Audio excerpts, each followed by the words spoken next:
when I asked my other docs, like, I'm a physician. I ran a program over in family medicine. I was a program director, and I had Mm-hmm. all these great faculty. So I asked, Mm-hmm. hey, what would you do with a guy like me, right? I'm 5'7", 145 pounds. I do CrossFit like 3 to 4 times a week, Yeah. right? I don't eat Twinkies and donuts all day long, right? I have my Mm-hmm. occasional Diet Coke habit, but Mm-hmm. that gets me through the day. So what would you do with a guy like me? And they're like, well, you're dieting, you're doing exercise. Maybe you should go on metformin. Mm-hmm. And I was like, what? Why would you give me a pill, right? It's like, I don't want to get on a pill. Right. There's got to be a better way. You still have, just to think that, okay, you take metformin now, what happens 5 years from now, 10 years from now? Exactly. And we had initial studies of the diabetic prevention trial of use in prediabetes, but it wasn't a thing. It wasn't very common. And so, look, I want to fix this myself. I want to take care of my own life. And I want to find out why, Yeah. number one. And number two is, how did I get this? And then how can I fix it?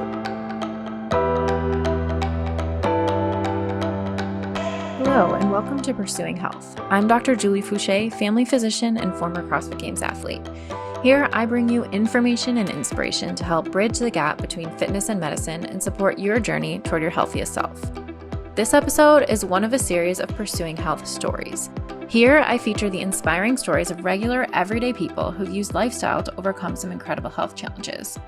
This week's story features Dr. Rob O, who shares his experience of being surprised by a prediabetes diagnosis and how that changed the way he thought about nutrition and health for himself, as well as for all of his patients. Before I dive into the episode, I do want to make it clear that this podcast is for general information only and does not provide medical advice.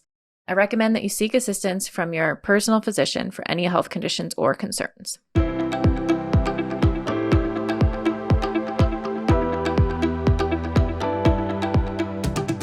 Welcome to Pursuing Health. I'm really excited to be here with Dr. Rob O. And we have it's sort of an interesting story. I don't know if I have told you this about how I first found you, but I think it was when I was in early med school and I was just starting to use Twitter and I saw that you were a family doctor and you did CrossFit and you're always posting about those types of things. And so I started following you on Twitter.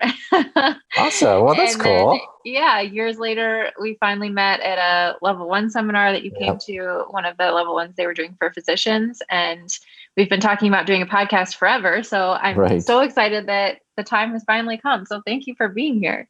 Oh, excited to be here. Thank you for having me, Julie.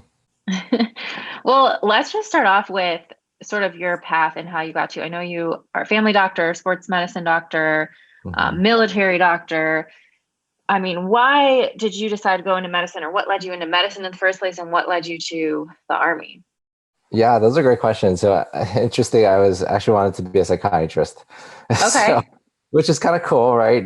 But very I cool. actually went into business administration over at Boston University, and the interesting, I took psychology. I was talking over with my wife, and it was this psychology class that I took that really Mm-hmm. made me interested about human behavior, right? Mm, How does humans respond to environment? What is nature versus nurture? And that really got me excited. And business wasn't as exciting for me. So I actually switched my major, okay. decided to go to pre-med, and decided to want to go into like psychology, psychiatry. And that kind of Wow. started launching that off. Um, Mm-hmm. then I actually worked in a locked mental health unit for a couple of years during Mm-hmm. that transition from med school and from undergrad. Okay. And so with that, I've seen all the sickest of sick, people who are bipolar, people got admitted and into locked units. And I realized that we don't really help them fix anything, that we just Mm-hmm. kind of put bandages and symptoms Mm-hmm. of their symptoms. And then it's just kind of like a revolving door. And it's not to say that psychiatry doesn't help people, but it's really based on medications. And it's not really about the human behavior as much. It's about Mm-hmm. how to control human behavior, certain medications, and certain therapies. So I really kind of got a little jaded with psychiatry, and nothing to say wrong about psychiatry, but I really wanted to talk with people, communicate, have relationships with people. And so Mm-hmm. when I got into medical school, I went into primary care. And it's really weird because Boston University didn't even have a department of primary care at all. Wow. So they were like on the forefront of this whole primary care revolution. Wow. That's amazing. And definitely what a great place to be able to talk to people and have long-term relationships with people. Yeah, exactly. But And to help also, them. yeah, exactly. And but also I wonder, sort of you talk about in psychiatry being a little bit jaded by putting band-aids on problems and not necessarily helping them. And I'm sure maybe you had some of the same sentiments once you got into family medicine, just with sort of how the standard of care is practiced. And maybe we'll get into that Yeah, in a little bit. definitely. Oh yeah, we definitely have to open that. And I know you have a personal story with that as well, Yes. but then how did you go into the army right away, or when did you end up entering the military? Well, when I went to Boston University back then in the 90s, the tuition was still 45,000 a year. Mm-hmm. And I came from a poor background. My mom couldn't afford it. I didn't have money. I took a lot of loans. Mm-hmm. So when I took my first loan of $30,000, I was like, this is crazy. I'm like, how can I afford Wow. this? I'm going to have a mortgage by the time I get out of med school. So I sold That myself is to the crazy. army. I said, hey, take me. And they willingly took me. And then I put on the uniform and the rest was history. 22 years Yeah. later. Yeah. 22 years. That's incredible. And you just Yeah. recently retired from Just the. recently retired Mhm. in September. Yeah. That's amazing. Well, thank you for all of your service. Oh, yeah, absolutely. So talk about, first entering family medicine, what it was like to practice, and was it everything that you had expected it to be, or what were some of the things you loved about it, or some of the challenges? Yeah, I think you coming right out of family medicine residency, I think some of the aspects that we had in medicine is probably very similar to what you see. And Mm-hmm. back when I graduated in the early 2000s from family medicine residency program, it was still a disease-oriented treated system, right? You Mm-hmm. find the solution and try to fix it, or find a problem and try to fix it. I Mm-hmm. call it the find it and fix it solution. Yes. And we also know that, that doesn't really work in primary care to some extent, because we get this model of prevention and primary care and secondary prevention. And then we see what comes on the outside, and we have medications and more what I call pills, potions, and procedures that we do to people, right? Mm-hmm. And Mm-hmm. me as a sports medicine physician, I still do a lot of pills and Mm-hmm. potions and procedures, but it's not really as much, because I don't think that's what gives health. Mm-hmm. And what I appreciate about what you're focused on is how to get to that health, right? And that's always been my pursuit, to say, how do I get people to the optimal health with or Mm-hmm. without medications? It may be both, but how do I Mm-hmm. get them to the optimal health? And Yeah. primary care was really meant to me, I think, focused on the relationship and holistic health, and how to Yes. bring health and healing to everything of their whole environment. So that's what was I thought. And when I went into medicine, as you can see, it was a lot of pill pushing. So Right, right. And then at some point you even though you had this outlook of trying to help, use whatever tools you had to try to help your patients be as healthy as possible, like you said, a lot of times just sort of the standard of care, what was happening was pill pushing. But you also then had an experience where you thought you were doing everything right and living a healthy lifestyle, doing, I think at the time you were doing CrossFit and yeah, already, eating well, so you thought, and absolutely.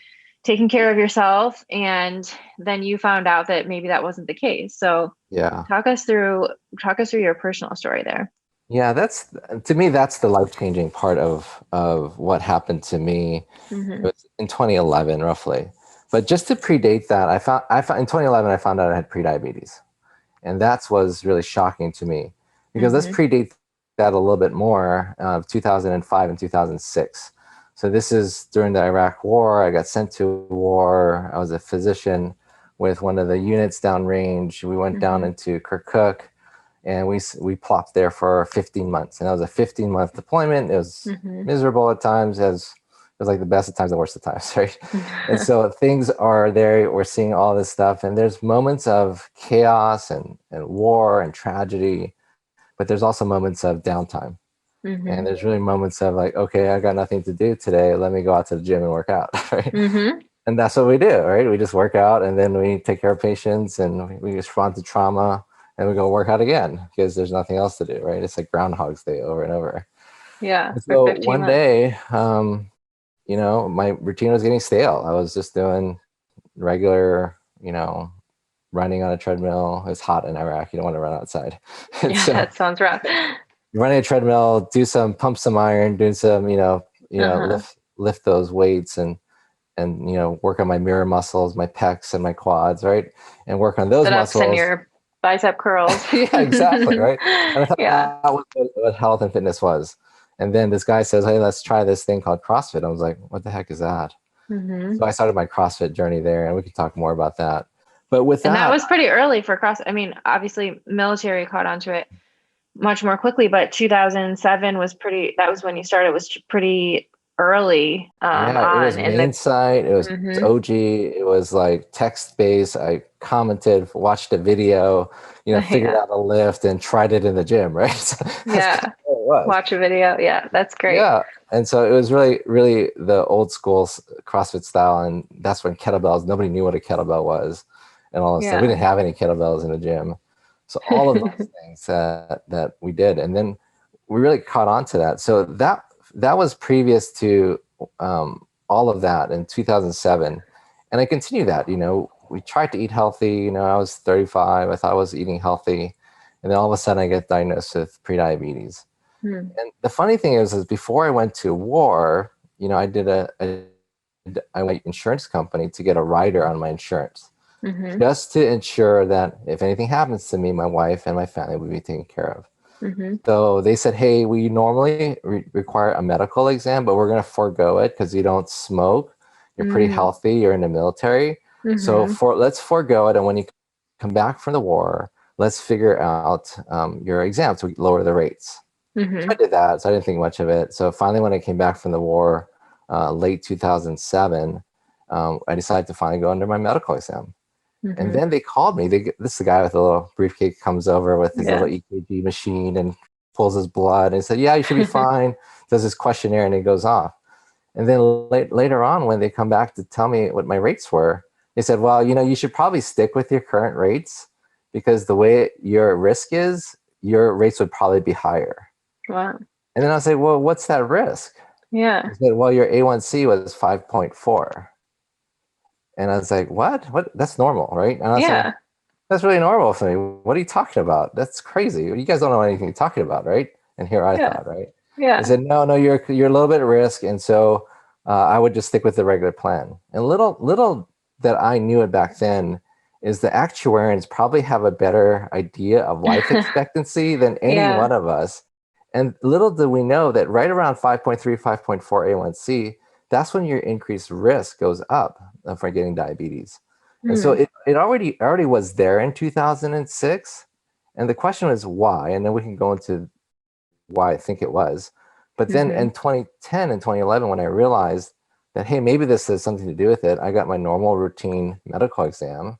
And during that time, nobody tested for A1Cs during that time. But I Hmm. asked my You're doctor, young. Yeah. "Yeah, I'm young, I'm 35, no risk factors. I'm the same weight that I was now back then." Hmm. And so I said, "Hey, could you just add an A1C?" And so they added it, and it was 6.2. And I was Wow. like, "What the heck?"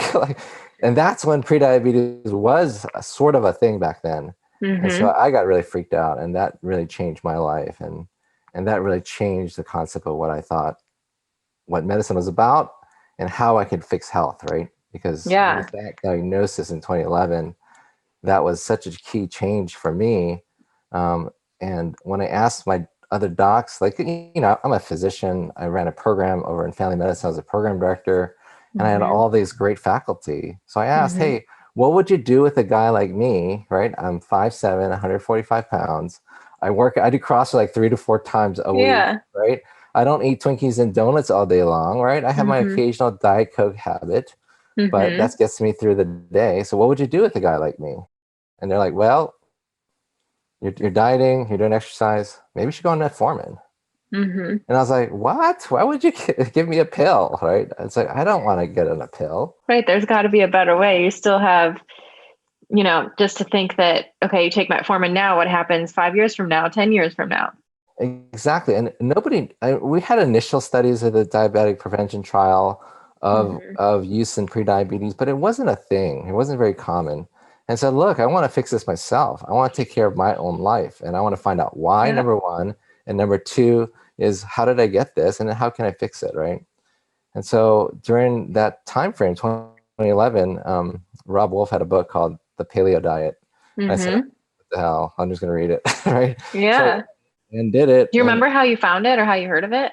Like, I think it was so popular in the CrossFit circles, right? Every time I go to my CrossFit gym, I read it on, I saw Gary Taub's video like years ago, and I just heard about it. So I said, I'm going to try it. It's on all the listservs, and people are talking about it.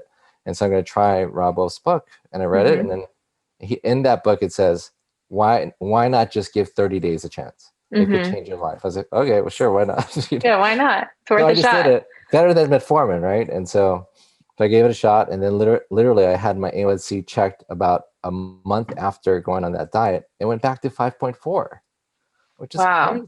So it changed like a whole very point dramatic just on diet alone, and that was really took off. I studied everything I could to figure out what happened and why it happened, and it just took me on that journey. Wow, that's incredible. Well, thank goodness that you added on that A1C that day, and started this whole journey for you, and that you were doing CrossFit and had so many resources at your fingertips. As you were starting to learn this and uncover this, I mean, you're a practicing family physician, you're taking care of a ton of patients who have diabetes or prediabetes. Yeah. I mean, what were your thoughts about, how come we don't have this information in our mainstream education, or how come we aren't able to help people really address the root cause in a more widespread way? Yeah, I think that was a struggle for me, because here I was in the kind of the epitome of academic medicine. I'm teaching residents how to think through medicine. And here I'm coming with a confrontation that my N of 1 trial has done works, and nothing has been written about it. So what I found out is that, one, we're not the best at diagnosing prediabetes. That's the number one thing. Even if we do see it, we don't do anything about it. And the problem is because we don't know what to do about it. I think we're so misunderstood about the value of nutrition and exercise, and it becomes just lip service that we just do in the 20 minutes appointments that we have, and then we just jump to what we're familiar with, and we're just not taught how to think differently. We're not taught how to think holistically. We're not given the tools to provide nutrition advice. We're not given the tools to provide exercise advice, even as a physician. Yeah.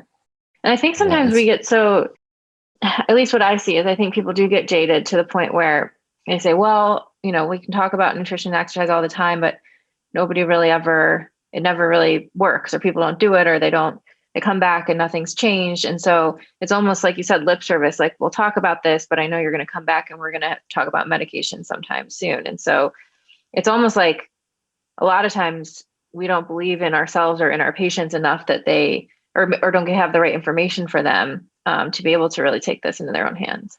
Yeah. And I think we're also modeling what we've seen in our clinics, right? We've seen our clinicians and our providers do the same thing.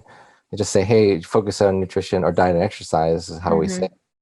We write in our little notes that we counsel about diet and exercise, and we check the little boxes. But then we get hammered by, why didn't you prescribe XYZ drugs for XYZ disease process versus why did you let them go with a blood pressure of 145/90, right? And you get all of these concepts, and you get jaded by the way you look at medicine. And I think we've just been taught that. And in medical schools, I wasn't taught anything about nutrition and how to deliver that advice. So I think it's a whole systematic issues for medical education, period. Oh, for sure. So what were some of the most profound things that you learned through your own research, and how do you now think about diabetes and prediabetes for yourself, or when you are seeing a patient who's maybe just starting down this path? Yeah. So first thing I learned is, number one, trust your patient, right?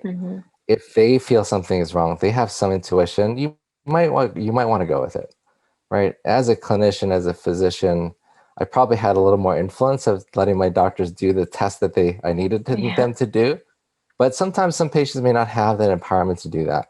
So number one, I think I learned that your N of 1 trial is really important for the N of 1, right? You treat the person as an individual, not of a mass of research and studies that may not be meaningful for this one person. So that's one thing I learned. The second thing I learned with all that research was that that statins may have been linked to causing my glucose intolerance and prediabetes. And so Well, so that you was were a on key statins critical. previously.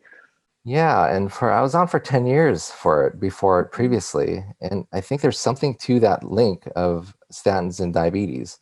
And multiple studies have now confirmed the small but increased risk for that. And so I realized that I may not have any risk factors. I may look fine, but it doesn't mean that I don't have prediabetes. So you can't Mhm. really judge a book by its cover, that you So might true. want to look for that piece. And the second thing I really learned is that this is the one time in diabetes prevention that you can actually prevent them from going to diabetes. This is what we're meant to do for family Mhm. physicians. Find the issues, find the symptoms, diagnose the problem, and then find a solution to help them either reverse or change the trajectory to that health. So Mhm. this is one area where I think we could make a difference. And what I've learned is that we're terrible at it for whatever reason. We're just terrible Yeah. at it. And that was been my mission, to kind of just, hey, educate to look for the markers. And it's really been driving what I've been doing in terms of my research and my studies. Mm-hmm. Mm-hmm. And how is that? What influence do you think that has had on the residents that you teach too? Because, like you said, a lot of times we just do what we see or what people around us, but you have to be a little bit, I guess, a little bit against the grain in terms of what you're teaching or what Yeah. people are expecting. So, how has that been received? Yeah, I think it was received well. So I've always been an evidence-based medicine proponent, right? And we always hear that Mm-hmm. term lobbied around, and it's had Mm-hmm. its heyday. But with evidence-based medicine, there is an individual portion piece of that, right? That is not the evidence-based medicine is for the individual patient sitting in front of you, not Mm-hmm. for anything else. That's how we use evidence-based medicine. And so when I bring this up to residents, I say, how do we change the trajectory of someone's life if you're frustrated or angry or upset? Why are you frustrated, angry, and upset? And then look at how the flip side is, how can you put them and empower them into their own health? And how do you flip the script to empower them to take care of the health? Because that's what's going to make the difference. It's not me telling them to diet exercise. It's me saying that diet exercise could help you, and them understanding that piece, flipping that switch, and then moving forward into their journey. And so to me is to find what's the switch to flip, and how do I help them to flip that switch into getting that motivation back to take care of their health. So Mm-hmm. it's been a struggle, but it's always been rewarding to see that when the residents' light bulbs flip, and they say, Mm-hmm. oh, that makes sense, right? And That's yes, you can amazing. use the evidence to help patients in a different way that you've never been taught before. So it is rewarding in that sense. It's so rewarding. And it's so true that, we have all these randomized controlled trials that tell us one thing, but it has to be applied to the patient sitting in front of you. And that N of 1 experiment Absolutely. is so important, not only just to get it right for them, but for them to feel empowered and have buy-in and understand how their own bodies work and how they're responding to whatever changes they may be making. Yeah, and medicine has been totally paternalistic, right? And we need to help empower patients and empower people to take care of their own health. And really, Mm-hmm. most of the health, as you know, comes from within. It's not Mm-hmm. me that does anything, right? Right. It's just me maybe giving you support and advice, and maybe say, hey, go listen to this and think through this. And what do you want Mm-hmm. your health for, right? Mm-hmm. What's important for your health? Why do you want to do these things? That makes Mm-hmm. them flip that switch and empowers them to do and change their lives. And that was why I went to medicine. And that's the most rewarding part I get still today for doing medicine. Completely. Totally. So once you did paleo for a month or Yeah. two, you notice a big change in your A1C. Can you just talk about what changes you noticed, other changes you noticed to your health or how you felt, and then how your own personal nutrition or lifestyle has changed even since that time? Yeah. You know what I noticed is that I lost weight. I didn't really Hmm. need to lose weight. I'm one of those that I want to gain like muscle mass, but I Yeah. can't. I'm one of those guys, right? No matter Yeah. how many snatches I do and how many Yeah. deadlifts I try to do, I can only gain that much, right? So my body was just built that way. There's a But lot of people who are jealous of you, I'm sure, yeah. but But so I've been always pretty stable, but I've hmm. lost weight, which was surprising to me. Hmm. And then what I secondly noticed, I lost on my waist circumference. My Mm. pants were feeling better, which is Hmm. like surprising. And so I've actually went down a pant size because since then, and I've never turned back since 2011. right? I went down from a 32 waist to now like a 30 waist, which is crazy, right? Yeah. So, and that's one thing I found out that is just really important in this metabolic syndrome that we look at is waist circumference. That you may not even lose any specific weight, but then you notice in the way you feel, and I wasn't as tired as much. That post lunch coma that we all get from eating a lot of carbs and refined sugars and Yes. carbohydrates, I was gone. I was like, Yes. what is this? Like, why am I having so much energy? So that was gone. And it made food taste better, right? So everything that's processed that I had, like I even quit Splenda, right? I was like, I'm done with Splenda. Everything started to taste better. I could taste the sugars in the fruit, the natural sugars in like a strawberry. I could actually taste food. I can actually tell when people put sugar into food products. Yes. I was like, this is too sweet. This thing?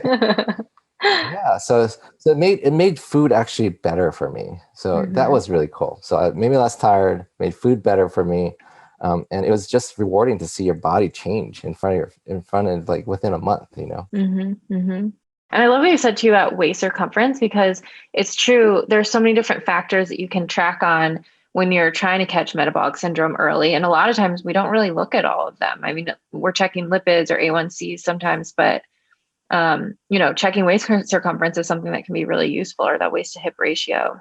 Yeah, Blood pressure. I think to me, it's probably one of the better vital signs that we can think through. Yeah. And even blood pressure sometimes, right? I mean, blood pressure is great, and I think it's very valid in pulse. But imagine if we do a waist circumference on everybody, and we have normative charts related to that, and showing that they're at increased risk and gaining not only weight but waist circumference. And that's that key sign to let you dig further. Okay, maybe let's look for metabolic syndrome. Let's look for liver disease. Let's look for non-alcoholic fatty liver disease. Let's see if your liver's been damaged. Let's look at your kidneys. Look at all of the above, and not just go beyond just the regular lipid panel, right? Because we're to me, I'm kind of beyond that. So. Yes, definitely. So let's talk a little bit about that. Did you notice changes to your lipids? What else have you learned about lipids, and did you end up coming off of your statin at some point?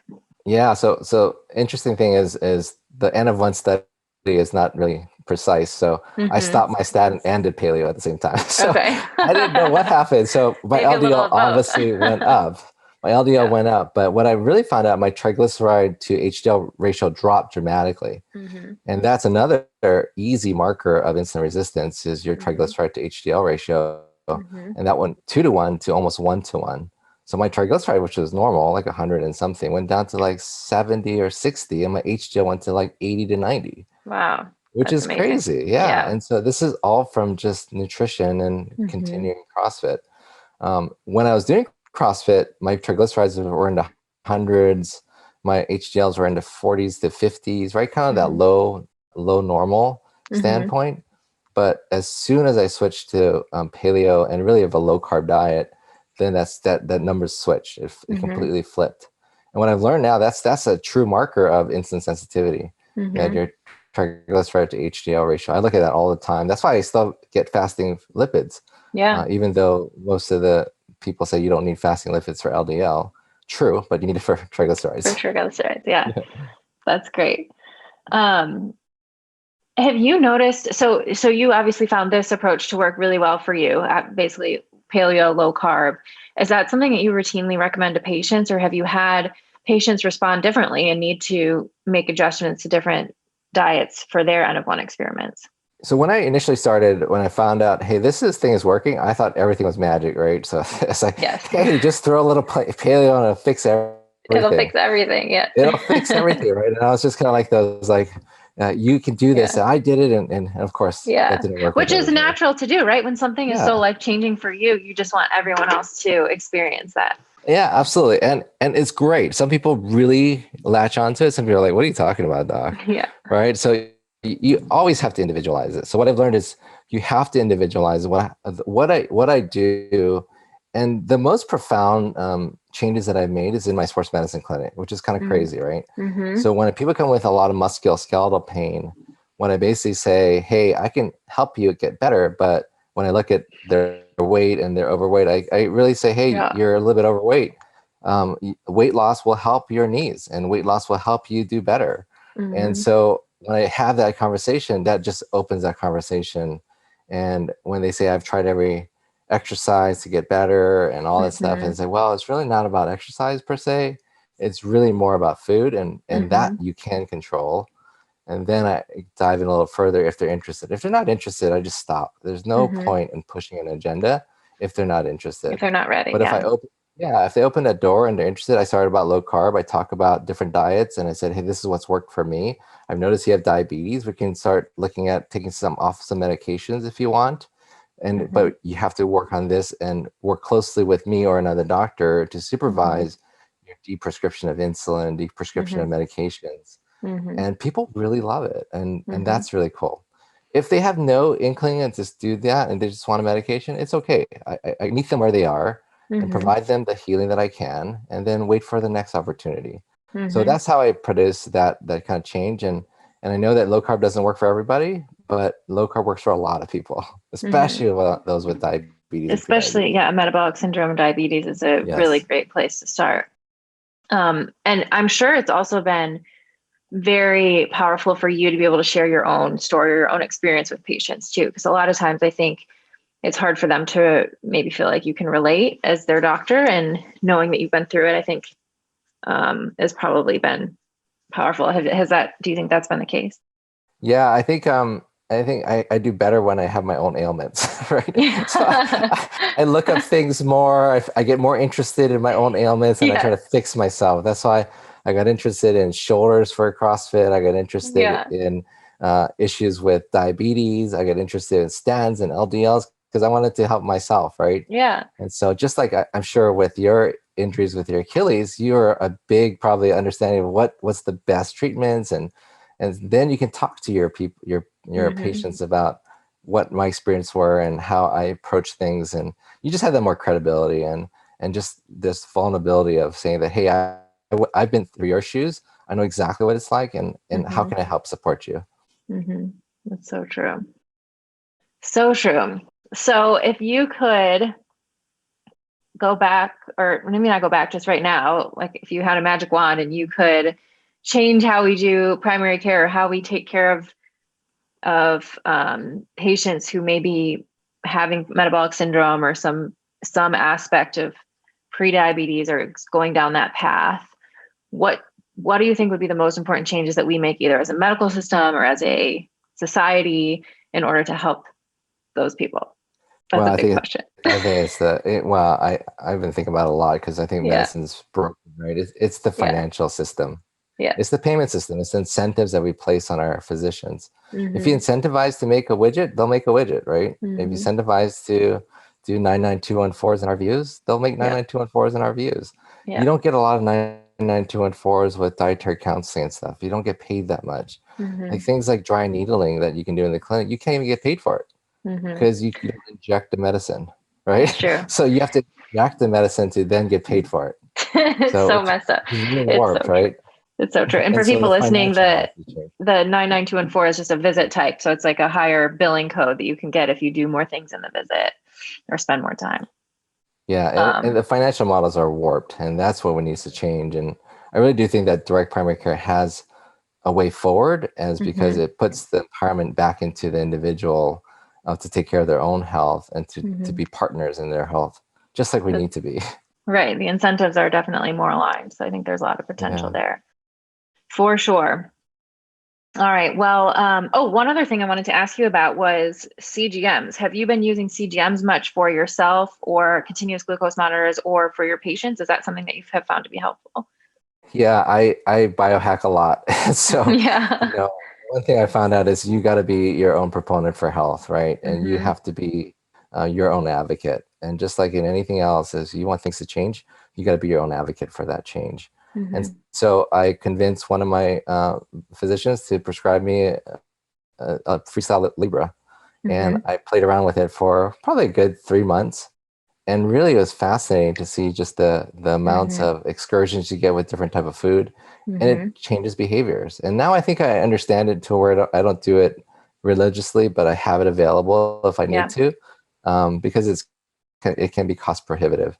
But Hmm. I've posted about it. I've tried experiments on myself on like Coke Zeros versus other types of nutritive sweeteners and see if it affects it.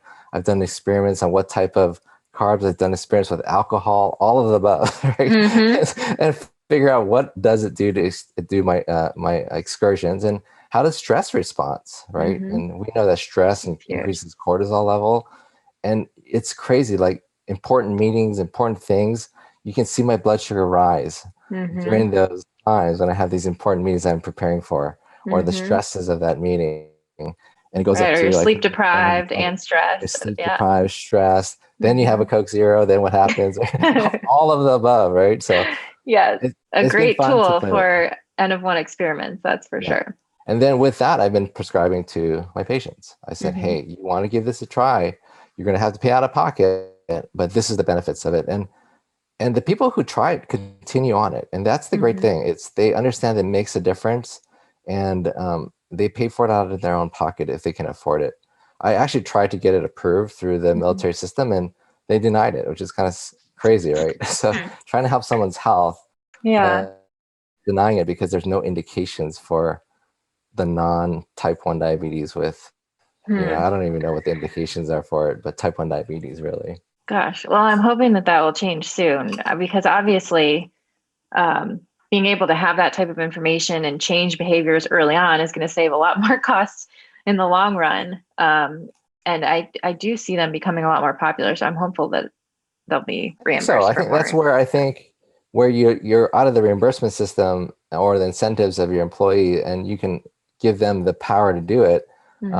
And I think it will. I think it will change. There'll be more studies out to do that. But in a direct primary care model, you can definitely prescribe it, no problem, and they just have to pay out of pocket. It is prohibitive at some sense for some people, so it may be hard for all people to do it. But the more people who do it, then it's probably going to be cheaper overall. The other thing I learned is response to exercise. I'm always curious about response to exercise. The hyperglycemic response to exercise is fascinating to me. I've never thought that before. It's amazing, right? Especially a super short, intense workout. Yeah. You can get a big blood sugar spike there. Yeah. I did an Army fitness test and went up to 220. Wow. On the level. Yeah. So if you tested me then at that point, you'd be labeling me a diabetic, right? Yeah. So, right. It's like context is everything. Right. Wow. Well, that's great. I'm so glad to hear how you've used your own personal experience to really motivate learning more about this, and then being able to actually transform so many more lives, whether it's through your patients or residents that you're teaching or your colleagues. And so I think for a lot of us, personal experience definitely drives our behavior a lot more, but I think both of us wish that we would have gotten this information early on in med school, and that it would be more of the standard of care and not something that we'd have to go seek out on our own. So, right. As we wrap up, I have 3 questions that I ask everyone at the end of the podcast. So the first one is, what are the 3 things that you do now on a regular basis that have the biggest positive impact on your health? Yeah, that's always a great question, Julia. And I know I've listened to your podcast, and I think I'm always ready for it, but it just, well, I think sleep is the number one. Yeah.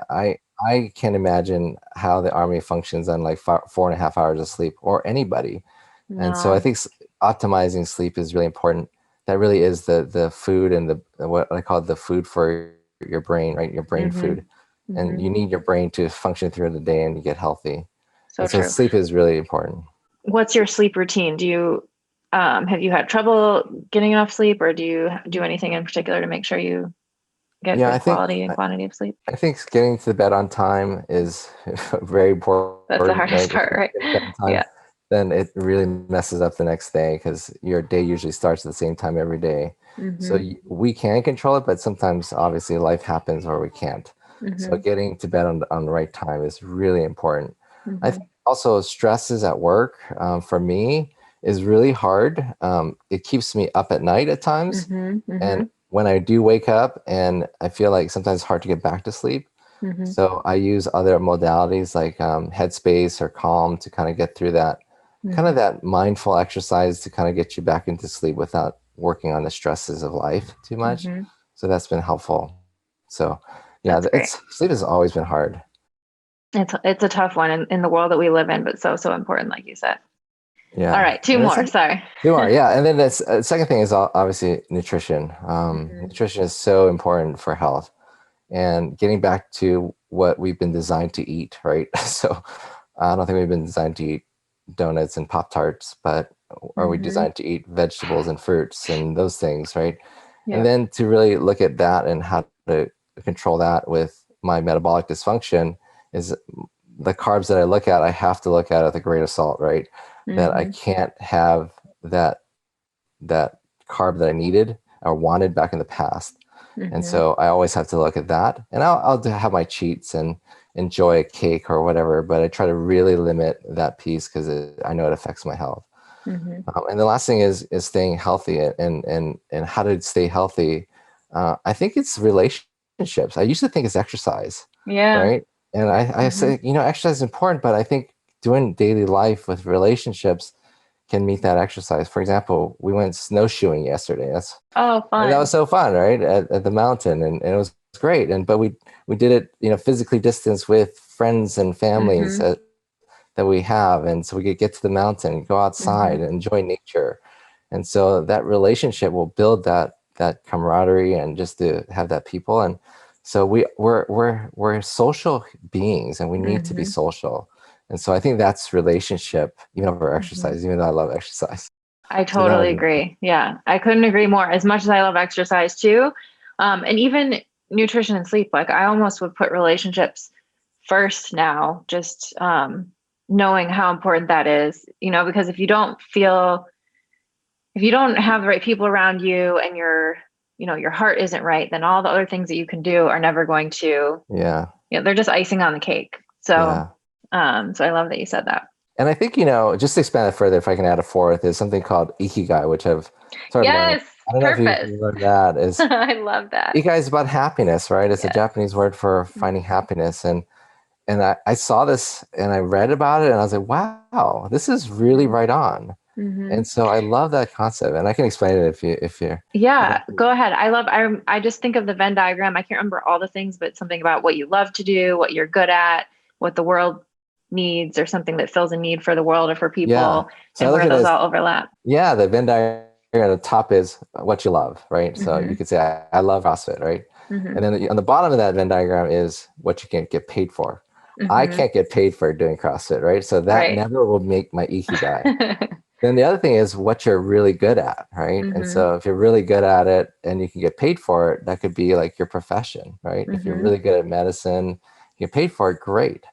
The Mhm. other half is really what the world needs, is that missional Mhm. aspect of, wow, what does the world need, right? And does the world really need a physician taking care of prediabetes? And if that's Mhm. yes, and you love to do that, then it all fits into this ikigai of happy, what brings you joy Mhm. and happiness. So I just love that, and that brings it all together for me, Mhm. right? So what you love, what you can be paid for, what you're really good at, what you've been designed to do, and what the world needs. And if that all comes Mhm. together, man, we hit that golden spot of health and happiness, right? That's beautiful, and it sounds like you are definitely in that spot. Well, I'm trying to get there. I don't think I've ever arrived, but I'm trying to Well, it's always a work in progress for all of us, yeah, I'm sure. every incremental part. I'm trying to get to that Yes. next step, to that next step. All right. What's one thing that you're working on or something that you think would have a big impact on your health, but you have a hard time implementing it? Yeah, so I think, as I'm thinking through the whole process of health, right? And health is not the absence of disease, but, Mm-hmm. like I love the World Health Organization's concept of the complete social, physical, and emotional well-being, right? That's really what Mm-hmm. it is. And so Mm-hmm. what brings health, I think, like I mentioned, is relationships. And I think what I've been really struggling with and to really start putting into is how to improve my emotional intelligence, Mm-hmm. right? How to get to that next level of emotional intelligence. It's not just good enough to be smart and have IQ. We need to work on our EQ and how to Mm-hmm. get to that next level of emoting and relating with people, but also your Mm-hmm. own self-awareness of Mm-hmm. what makes it better for you and what blind spots that we have, right? Yes. Because we don't know your blind spots. You don't have people telling you what your blind spots are because it's blind, right? Yes, Then we exactly. can't get better. And so we got to be willing to receive that feedback and take that feedback and improve on it and then how that it relates to the world and how do we affect the world around us. So that's always a struggle for me. And I have to really focus on trying to improve that piece of the emotional intelligence. Mm-hmm. Well, just the insight that you have by talking about that, I think is huge, because I think for a lot of people, and myself included in the past, the blind spots were so big I didn't even realize that was the issue. So starting to, even just realizing that and knowing it's always something you're working on, I think is huge. A last question is, what does a healthy life look like to you, Rob? Yeah, I think a healthy life, finding your ikigai and your purpose in life is probably the number one. I think Daniel Pink had this book called Autonomy, Mastery, and Purpose on what drives people and motivates people. Mm-hmm. And if you have purpose in life, you mastered that, and you have autonomy to do that, then you can deliver on that ikigai passion and that life that you really desire to pursue. And that will hopefully bring you to that optimal health, right? Health is the absence, not the absence of disease, but the emotional, physical, mental well-being. And if we can get all to that, I think we understand what our lot is in life and how to make a difference in this world. Mm-hmm. And with that piece, then hopefully your sleep will get better because you're motivated to do it. Your nutrition gets better. Your exercise habits get better. You don't go for the 185-pound snatches over your head just because you think you can do it, but you want to make sure your shoulder survives, right? Or your back survives. That you put your ego at the front door. Mm-hmm. All of that things that comes together, and to put together for health. I think it all stems from that. That is beautiful. Well, thank you. Ikigai, what we're all striving for, Yes. and being smart about it and thinking about all the things that we do in our lives to focus on that goal, long-term health, and not maybe sometimes what we want to do in the short term. Yes. So yes. Thank you again for sitting down with me and sharing your story. And I'm just so excited that we finally got to do this. I know. It's so crazy how, I followed your tweets. It was probably 10 years ago when I first started following you, and here we are today. Wow. So it's just great to have, people to look towards, especially in family medicine, who are like-minded and who are kind of fighting for this way of practicing and fighting for patients this way. So thank you for everything that you're doing. Absolutely. And you're a great advocate for family medicine and just to really push the boundaries of what we think health is, right? And that's so important because we have to teach our residents, we have to teach our patients. That's not just about the pills, potions, and procedures. Right. That we can empower yourself to do your own health, right? And to optimize your own health. So true. And we all have so much potential. And the current system that we're working in, and just a lot of things about our world in general, I think is limiting that potential of every person. And so I think we can all just advocate for each other and for our patients and for the general population, just to really push for that, to really push for optimal health and not just be satisfied with being, normal or being okay being on pills forever. So yeah, and I think one last point, Julie, is that I think we get discouraged because we see the system and we can't change it. But if we just change one person at a time, gosh, it's so meaningful for that one person. So meaningful. Is that you make a difference that one person, and just like in anything, if you make one difference that one person's life, they can multiply and make more differences in other people's lives, and that's how we change the system from the ground up. Exactly.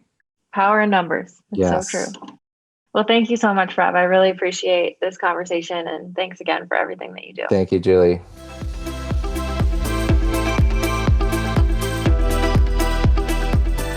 Thanks so much for tuning in. I hope you enjoyed this episode. If you or someone you know has a story to share on a future episode of Pursuing Health, please write me at info@pursuing-health.com. If you enjoy listening to the podcast, please also consider subscribing and giving it a 5-star rating on iTunes. It really does help to get the word out to more people.